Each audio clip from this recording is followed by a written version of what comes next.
in full disclaimer, everything you see on this slide is not evidence-based. This is Kripa interpretation of what I know about this, about motivation research, and how can we apply that to an investor pitch. So thinking about that first theory we did about competent self-determination theory, thinking about competence, autonomy, and relatedness. So thinking of competence, this is going to be a key thing, especially for you, those of you who are super early on, is to research the investor's background and knowledge on ed tech. Especially during COVID, we had a huge influx of general investors suddenly get interested in ed tech. A good chunk of them kind of got panicky because they assumed ed tech's going to work like any other SaaS product. That blew up in smithereens within a year to 2 years of them investing, right? But understanding what your investor knows already about ed tech is going to help you think about how much detail can you say? How much jargon can you say? We are throwing around SEL left, right, and center. What's the guarantee your investor even knows what SEL stands for?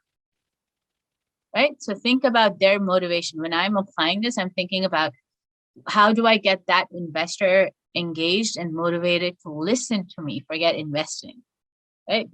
Thinking about autonomy, include 2 calls to action. Yes, ideal case is they invest, but what else can they do? That gives them a choice of like, well, I'm not ready to invest in them, but maybe I can redirect them to this other fund, or I can connect them with this other service provider. Give them that option to still take action, which makes them feel good, right? It's like, hey, I connected someone, I did my good deed for the day. And relatedness is also more broadly, not just with your investor pitch, but even with your customers. Connect with your audience's knowledge, but also their positionality. Positionality or identity might be a better word, is where do you see, in what context are you seeing? For example, if you're speaking with administrators, you want to study their context before you walk in assuming they're the same kind of administrator as everybody else.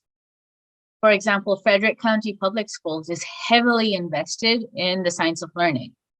If you approach their administrator and their district leaders the same way you would, say, Chicago Public Schools, that's going to backfire, right? Because they have different levels of focus, they have different levels of emphasis on research, they have hugely different processes. So you want to be able that when you are presenting your pitch, connect to their knowledge, but also what is their identity, what is their interest.